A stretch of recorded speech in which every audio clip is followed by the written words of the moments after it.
Now to a national story with statewide ties. On Wednesday, a 27-year-old man was charged in Ohio with the rape of a 10-year-old girl. A doctor said the child traveled to Indiana for an abortion. Since then, the case has drawn national attention.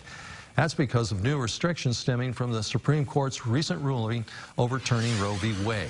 Yesterday, Indiana Attorney General Todd Rokita said that Dr. Caitlin Bernard was being investigated.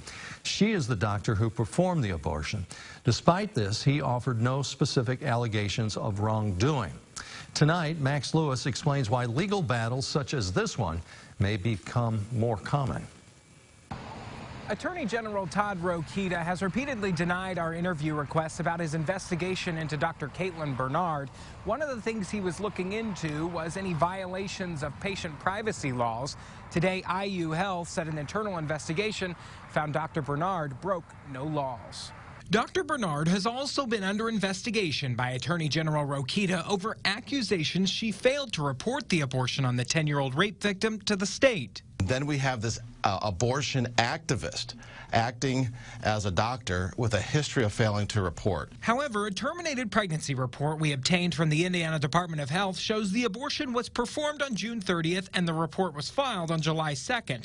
That falls within the 3-day time frame that the state requires to report abortions on patients under 16. I believe that Attorney General Rokita was basically engaging in a political witch hunt. IU law professor Jody Madeira says based on what she's seen, Rokita spoke too soon. However, she said the legal fights over abortion are not going away.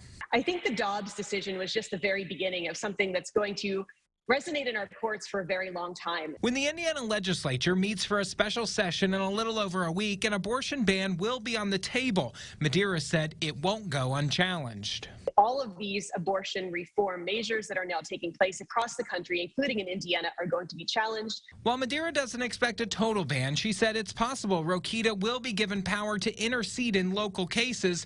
She said that could create tricky legal ground. That would allow Attorney General Rokita to weigh in when local prosecutors do not exercise discretion and do not prosecute within certain cases. And one wonders whether the politicking will continue when he intervenes in those local situations. Now, Dr. Bernard's attorney has since sent a cease and desist letter to Attorney General Rokita.